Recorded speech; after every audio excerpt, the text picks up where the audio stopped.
نظر بد لگانے والا ہو، اور ان کی اسپیشلٹی یہ تھی کہ جس چیز کو وہ گھور کے دیکھیں گے وہ چیز تباہ ہو جائے گی، فنا ہو جائے گی، خراب ہو جائے گی۔ اگر کوئی آپ سے حسد کرنے والا ہو، جیلس ہو، آپ کی نعمتوں کو دیکھ دیکھ کر اس کو دن اور رات نیند نہیں آتی ہو کہ کسی طرح سے ان کو تباہ کرنا، بہت لمبی تفصیل ہے اس بات کی کیونکہ یہ آج کا موضوع نہیں ہے، لیکن یہ ہے رسول کے بارے میں۔ بھائی روایت میں یہ ہے نا، عربوں میں ایک تصور تھا، اور یہ بات اپنی جگہ صحیح بھی ہے۔ جیسے کل میں نے جنوں کے حوالے سے بات کی تھی کہ آج کل نئے لوگ، پڑھے لکھے نئے لوگ، وہ جنوں کو مانتے ہی نہیں۔ قرآن کریم میں سورہ جن، نہ صرف یہ کہ سورہ جن ہے بلکہ اس کے اندر جنوں کی بہت تفصیل بھی آئی ہے۔ نہ صرف یہ کہ تفصیل آئی ہے بلکہ سورہ جن کا تعارف یہ ہے کہ ہمارے معاشرے میں مشہور ہے کہ قرآن میں 4 قل ہیں، اور ہم لوگ پڑھتے رہتے ہیں فاتحہ میں، نظر میں، مختلف واقعوں میں، نہیں 4 نہیں 5 قل ہے۔ 5واں قل سورہ جن، قل اس سے شروع ہو رہا ہے۔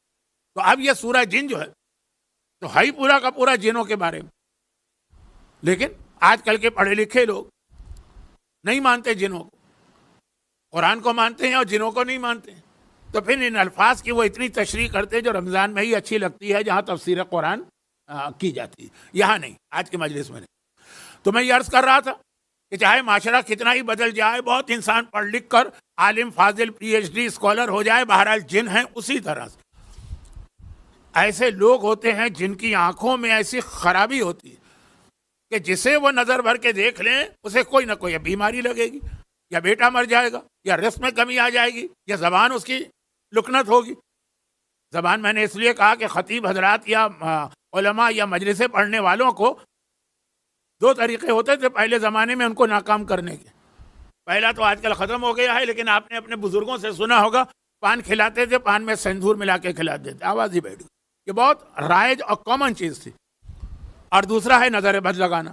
نظر بد تو خیر سب کے حوالے سے ہے، تو کچھ لوگوں کی نگاہوں میں یہ طاقت ہوتی۔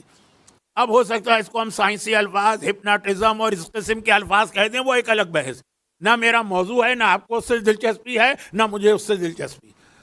تو اب قریش نے رسالت کے پیغام کو روکنے کے لیے، میں نے کہا تھا نا کہ میں موضوع سے ہٹوں گا بھی تب بھی پیغمبر ہی کا کوئی واقعہ رکھوں گا اپنے سامنے، پیغمبر کو روکنے کے لیے۔ اب پیغمبر کا پیغام کیسے پھیل رہا ہے؟ قرآن ایک ایسا کلام ہے کہ ایک بار کوئی آدمی سنتا ہے اس کے دل پہ اثر ہو جاتا ہے، چاہے وہ ابو جہل جیسا بدترین دشمن اسلام کیوں نہ ہو۔ ایک معجزہ ہے قرآن۔ میں محاورتاً ایک لفظ کہہ رہا ہوں، قرآن ایک جادو ہے، اور یہی جو پیغمبر کو جادوگر کہا گیا وہ اسی لیے کہا گیا کہ ان کے پاس ایک ایسا جادو ہے کہ جب کہیں یہ جادو پڑھتے ہیں جس کے کان میں آواز جاتی ہے وہ بدل جاتا ہے۔ وہ قرآن کو کہہ رہے ہیں۔ اب یہ قریش نے سوچا قرآن جو اتنا اثر کر رہا ہے ہمارے بچوں اور جوانوں پر، بہکے جا رہے ہیں، ہاتھ سے نکلے جا رہے ہیں، بزرگوں کے طریقے کو چھوڑ رہے ہیں۔ وہ جو عورت نے کہا تھا نا کل کا جملہ کہ وہ گھروں میں جھگڑا ہو رہا ہے، جہاں جہاں یہ پہنچا وہ جھگڑا اس بات پہ ہو رہا ہے، نوجوان نے اسلام قبول کر لیا، بت کے آگے سجدہ نہیں کرے گا، باپ کہہ رہا ہے سجدہ کر، وہ کہہ رہا ہے میں نہیں کروں گا۔ جھگڑا اس بات پہ ہو رہا ہے، اس بات پہ نہیں ہو رہا ہے کہ اس بیٹے نے باپ کو تھپڑ مار دیا، جوتا مار دیا، بدتمیزی کر دی، گستاخی کر دی، نہیں، اس بات پہ ہو رہا ہے۔ ماں نے لات و منات و عزا اپنے بت کے لیے کوئی چڑھاوا چڑھایا، کوئی منت مانی، کوئی کھانا تیار کیا اور بیٹے سے کہا کھاؤ، جو کل تک بڑے شوق سے کھاتا تھا، عقیدت اور احترام سے کھاتا تھا، آج وہ منع کر رہا ہے کہ نہیں یہ حرام ہے۔ جھگڑے اس بات پہ تھے، اس کو تفصیل سے بیان کرنے کے لیے فی الحال وقت نہیں ہے، شاید ضرورت بھی نہیں، آپ سمجھ رہے ہیں۔ تو اب یہ جو تھا قریش نے کہا یہ کیا ہو کیا رہا ہے، یہ ہمارے اتنے تمیزدار بچے، اتنے ہمارے اچھے بچے جو کل تک ہماری ہر بات مان لیتے تھے، باپ کی بات بھی، ماں کی بات بھی، یہ اچانک ہمارے خلاف کیوں ہو گئے؟ جادو۔ یہی ہوتا ہے نا گھروں میں بھی، شوہر بیوی میں جھگڑے شروع ہو جائیں، کوئی جادو کر رہا ہے۔ اور بہرحال جادو کی ایک بہت بڑی قسم ہے شوہر اور بیوی کے درمیان اختلاف پیدا کرنا۔ خود قرآن کریم میں آیا ہے نا، سورہ بقرہ کی آیت 91 ہاروت و ماروت۔ قرآن نے کہا کہ یہ بھیجے گئے تھے، اب 2 فرشتے ہیں، کیا ہے بات تو بات سے بات نکلتی جاتی ہے، موضوع کہیں رہ جاتا ہے، میں کہیں چلا جاتا ہوں، آپ کہیں چلے جاتے ہیں۔ ہاروت و ماروت امتحان کے لیے بھیجے گئے تھے۔ یہ وہ جادو سکھاتے تھے لوگوں کو جس سے شوہر اور بیوی میں جھگڑے ہوتے ہیں، اور وہ سکھاتے تھے یعلمان السحر، یہ دونوں تعلیم دیتے تھے جادو کی، وہ امتحان کا ایک طریقہ تھا۔ لیکن پھر وہی کہ وہ ذرا موضوع سے ہٹ کرے، تو جادو کی یہ خاصیت ہے کہ جھگڑے، اختلافات، شوہر بیوی بھی پریشان کہ بھائی ہم اچھے بھلے زندگی گزار رہے ہیں، کوئی بات ہی نہیں تھی جس پہ جھگڑا ہو گئے. تو یہ ہمارے معاشرے میں ایک چیز مشہور بھی تھی کیونکہ وہ قرآن سے آئی کہ ہاں جادو کا اہم ترین استعمال ہوتا تھا خاندانوں کو توڑنے میں، شوہر بیوی میں اختلاف پیدا کرنے میں. اچھا یہ کہاں اختلاف پیدا کیا جائے گا؟ جہاں شوہر اور بیوی بڑے پیار و محبت سے رہ رہے ہوں گے، جہاں پہلے دن سے ہی جوتم پیزار ہو رہی ہوگی، پہلے دن سے ہی سر پٹول ہو رہی ہوگی، پہلے دن سے ہی بیوی شوہر کو بیلنا مارے گی، شوہر بیوی کو جوتا مارے گا. وہاں کیا ضرورت ہے جادو کرنے کی؟ وہ تو آلریڈی وہی کام کر رہے ہیں جو بغیر جادو کے ہو رہا. جہاں محبت ہے، جہاں پیار ہے، جہاں پیغمبر کی سیرت پہ عمل ہو رہا ہے. یا رسول اللہ، دنیا کے اندر سینکڑوں مکان ہیں. آدمی کتنے ہیں دنیا میں؟ 6 بلین، 6 ارب. گھر کتنے؟ میں نے تو آج تک کاؤنٹنگ کی نہیں، غالباً کسی نے بھی نہیں کی، لیکن جتنے بھی گھر ہیں کروڑوں میں تو ہوں گے نا. یا رسول اللہ، اتنے سارے گھروں میں آپ کو سب سے اچھا گھر کون سا لگتا؟ کہا جہاں شوہر اور بیوی محبت اور سکون کے ساتھ زندگی گزار رہے. سب سے زیادہ مجھے وہ گھر پسند ہے. تو اب جو پیغمبر کو سب سے زیادہ پسند ہے وہ شیطان کو سب سے زیادہ ناپسند. تو سیدھا سیدھا فارمولہ، جو چیز رسالت و امامت کو پسند آئے گی وہ شیطان کو ناپسند آئے گی، جو شیطان کو پسند آئے گی وہ ان کو ناپسند ہوگی. اب پیغمبر کا ہی جملہ. تو یہ جادو کا سب سے زیادہ استعمال اس میں ہوتا ہے، شوہر اور بیوی کے اس محبت کو، اس سکون کو، اس فیملی کو توڑنے کے لیے. لیکن اس کے علاوہ بھی جادو کے بہت سارے مقاصد تھے. کسی کا کاروبار فیل کرنا ہے، کسی کو جاب ختم کروانا ہے، کسی کی اولاد کو کی موت چاہیے ہے، ہزاروں طریقے. تو اب اسی کی ایک قسم جو تھی وہ نظر بد ہے. لیکن بات یہ تھی کہ قریش سمجھ رہے تھے کہ قرآن جو ہے نا یہ جادو ایسا کلام ہے کہ جو جس کے کان میں جاتا ہے وہ بدل جاتا ہے. کل تک ہمارا دوست، کل تک ہمارا ساتھی، کل تک ہمارے ساتھ اٹھنے بیٹھنے والا، کل تک ہمارے ساتھ کھانے پینے والا، آج منع کر رہا ہے نہیں کھاؤں گا، آج منع کر رہا ہے کہ پیشانی نہیں جھکاؤں گا. جادو ہے. تو آپ کیا کریں؟ تو جادو، قرآن جادو ہے. کہا کوئی ایسی چیز لے کر آؤ جو قرآن کے مقابلے میں ایسی آئے کہ ہمارے بچے اس کے بدلے وہاں چلے جائیں. یہی ایک طریقہ ہوتا ہے نا کسی کو کسی چیز سے ہٹانے کا. چنانچہ انہوں نے ایران سے وہ اسٹوری ٹیلرز، قصہ کہانیاں سنانے والے، اس وقت تو یہ ٹی وی نہیں تھا، اس وقت تو یہ نیٹ فلیکس نہیں تھا، اس وقت تو یہ ہالی ووڈ کی فلم انڈسٹری نہیں تھی، ڈرامے نہیں بنتے تھے. اس وقت زبان سے کہانیاں سنائی جاتی. اس وقت کی بات نہیں ہے، 100 سال پہلے تک یہی ہوتا تھا. تب یہ کہا کہ قرآن جو ہے نا اس میں موسیٰ کا قصہ ہے، آدم کا قصہ ہے، یوسف کا قصہ ہے. شاید اس کی وجہ سے ہمارے بچے دوڑ کے جاتے ہیں. جیسے ہمارے ہاں اس وقت بھی جو خواتین ہیں مثلا ٹی وی کے ڈرامے کتنے شوق سے سنتی ہیں. کبھی ساس بہو تھی، کبھی بہو ساس تھی، پتہ نہیں کیا کون تھا، کیا کون ہوگا. کیوں؟ کہانی ہے، انٹرسٹنگ. تو وہی سمجھے کہ قرآن جو نوجوان بڑے شوق سے سن رہے ہیں وہ اس لیے کہ اس میں آدم کی کہانی ہے، یوسف کی کہانی ہے، موسیٰ کی کہانی ہے. تو ہم اس کے مقابلے میں اس سے دلچسپ کہانیاں لے کے آئیں، کیونکہ یہ جو کہانیاں ہیں نا اس کے اندر بیچ بیچ میں ذرا کچھ کڑوی باتیں آ جاتی. نماز پڑھنا ہے، شرک نہیں کرنا ہے. تو ایسا لائیں گے کہ جو شروع سے آخر تک جو ہے اس میں کوئی ایسی بات ہی نہ. چنانچہ ایران گئے. ایران میں رستم و سہراب کے قصے، شاہ نامہ، میں ذرا فضول باتیں کر رہا ہوں لیکن ماحول سمجھا رہا ہوں. وہ بہت رائج تھا، وہ ان کو لے کر آئے. ادھر پیغمبر خانہ کعبہ کے صحن میں ایک طرف بیٹھ کر قرآن کی تلاوت کرتے تھے، ادھر ان لوگوں کو بٹھا کے کہا جاتا تھا رستم و سہراب کی کہانی شروع کرو. جیسے ہمارے ہندوستان میں داستان امیر حمزہ تھی، یا طلسم عشربہ تھی، یا بچوں کو بتائے کیا ہیری پوٹر ہے، لارڈس آف رنگز ہے. یہ ساری چیزیں کیا ہیں؟ خالی نام بدل کے انگریزی میں ہو گئے، چیز ایک ہی ہے نا. اب وہ لائے گئے اور ان کو لا کر پیغمبر کے سامنے بٹھایا گیا کہ بھئی کون قرآن کا وہ خشک کلام سنے گا جہاں کہانی کے بیچ بیچ میں کہانی بن کے نہیں آتی ہے، کہانی کے اندر کوئی کڑوی بات ہوتی ہے، اس لیے کہانی آئی. ادھر جائیں گے. سورہ لقمان کی شروع کی 5 آیتیں پڑھ لیجیے. وَمِنَ النَّاسِ مَن يَشْتَرِي لَهْوَ الْحَدِيثِ. لہو الحدیث، حدیث عربی میں کہتے ہیں بات چیت کو، حدیث قصہ بولنا. کہ جو یہ لہو حدیث لے کر آتے ہیں، یہ کہانیاں، یہ قصے، یہ ناول، یہ داستانیں، یہ لارڈ آف رنگ، یہ ہیری پوٹر، یہ جو لوگ خرید کے لاتے ہیں. پھر قرآن نے مذمت کی. تو کیوں مذمت کی ہے؟ کیونکہ یہ لوگ قرآن کو سے لوگوں کو روکنے کے لیے آئے تھے. اب یہ سیرت رسول کا بہت اہم حصہ. پیغمبر کو جو روکا جا رہا ہے تو وہ پتھر کانٹے بچھانا راستے میں، وہ سارے بات کے مرحلے تھے. پہلے نرمی سے بات شروع گئی قرآن کے ایک یہ. دوسرا ایسے لوگ لائے گئے جو عرب میں بہت تھے، جن کی آنکھوں کی یہ خاصیت تھی جو میں نے شروع میں بتا دی.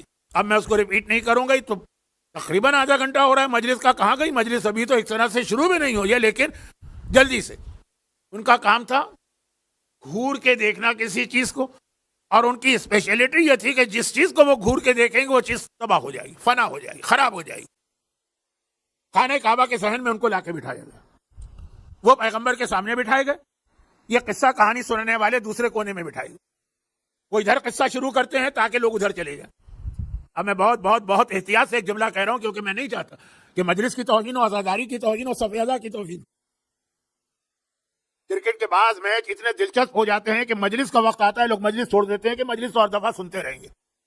یہ T20 کے آخری 2 اوور تو کہیں دیکھنے کو نہیں ملیں گے. پتہ نہیں اس میں کتنے چھکے لگے. سنا ہے کہ آخری اوور میں بہت چھکے لگتے ہیں. یہ میری فیلڈ نہیں ہے، لیکن کسی نے بتایا کہ 19 جو اوور نمبر 19 ہے بڑا اہم ہوتا ہے، اور بہت ہی زیادہ اس تجربے کار بالر کا دیا جاتا ہے کہ سارا فیصلہ اسی میں ہوتا ہے. خیر وہ چھوڑیے، نہ یہ میرا موضوع ہے نہ ممبر اس کام کے لیے، لیکن بتا رہا ہوں کہ کوئی نئی بات نہیں. اس کے سامنے دلچسپ چیز، انٹرٹینمنٹ کی چیز لانا تاکہ اسلام کی خشک باتیں چھوڑ کے لوگ تر و تازہ باتیں سننے جائیں. یہ وہاں تھا. اور سامنے بٹھایا پیغمبر کو دیکھتے رہو گھور گھور کے، تاکہ تمہاری نظر بد کی وجہ سے پیغمبر بیمار پڑ جائے. قرآن کریم کے آخری 2 سورے اس یہودی کی لڑکی کے لیے ہیں جس نے پیغمبر پہ جادو کرنا چاہا تھا، لیکن وہ فی الحال میرے موضوع سے باہر ہے. تو وہ بات کا مرحلہ تھا، وہ مدینے کا مرحلہ تھا، ابھی مکہ. تو اب اس کے روک تھام کے لیے قرآن نے کیا کیا؟ سورہ قلم کی آخری 2 آیتیں نازل کی، جو آج بھی گھروں کے تحفظ کے لیے اور انسان کو نظر بد سے بچانے کے لیے بہترین عمل.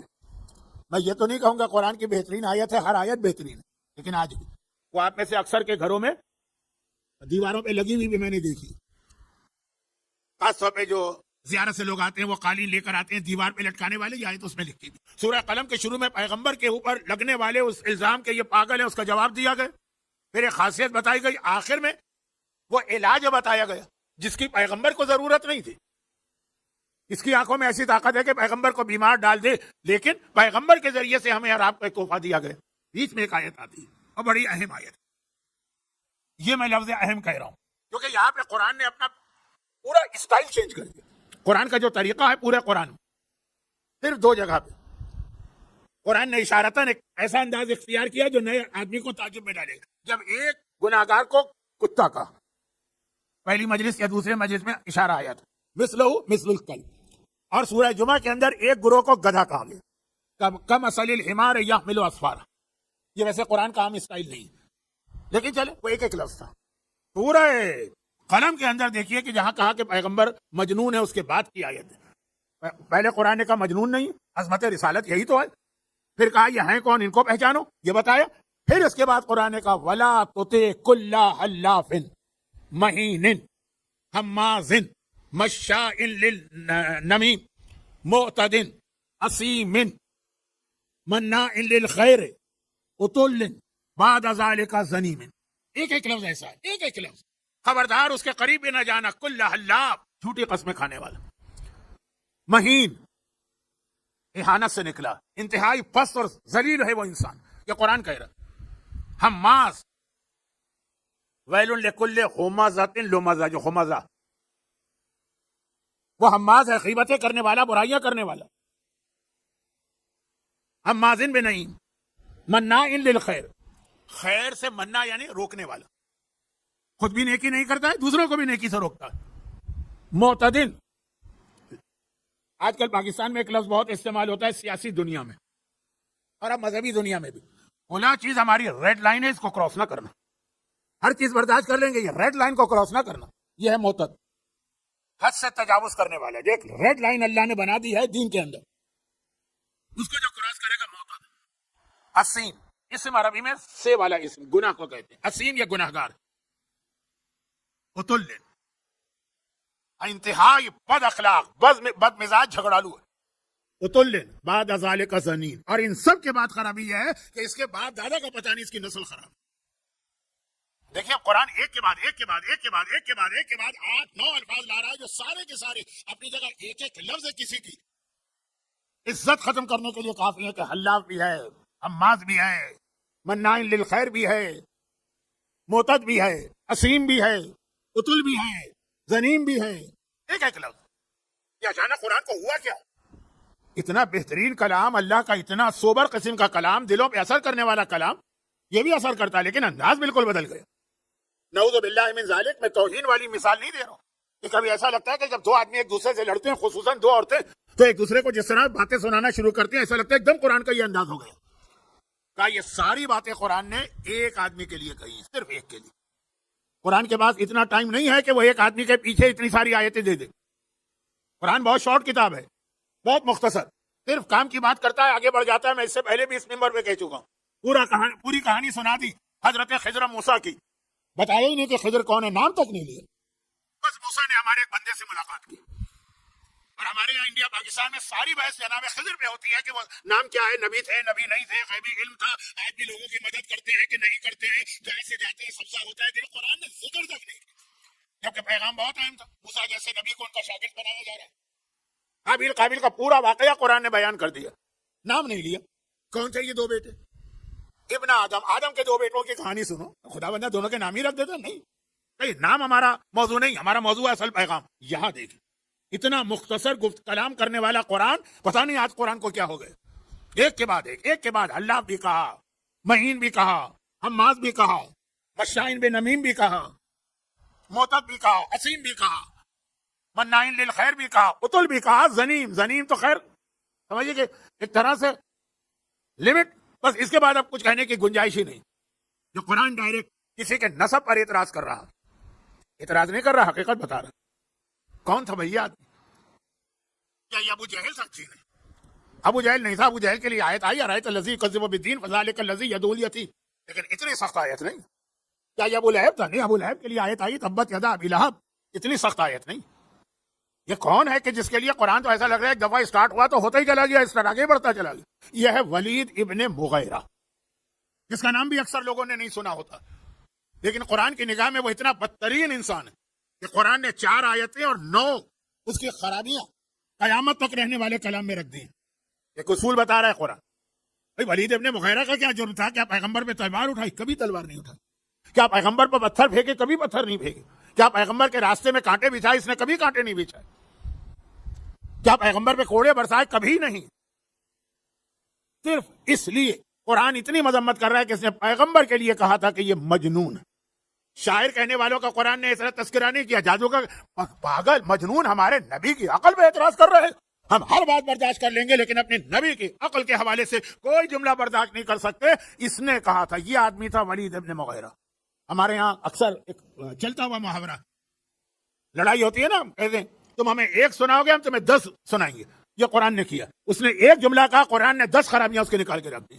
جہاں ہمارے حبیب کی بات آ جاتی ہے، نو کمپرومائز، کوئی مصالحت نہیں. تم نے ایک بات کہی، ہم تمہیں 10 جواب دیں گے اس کے. تو اب یہ اصول بنا قرآن کا جھگڑا، اللہ کا جھگڑا. اب یہ لفظ اچھا تو نہیں اللہ کے لیے.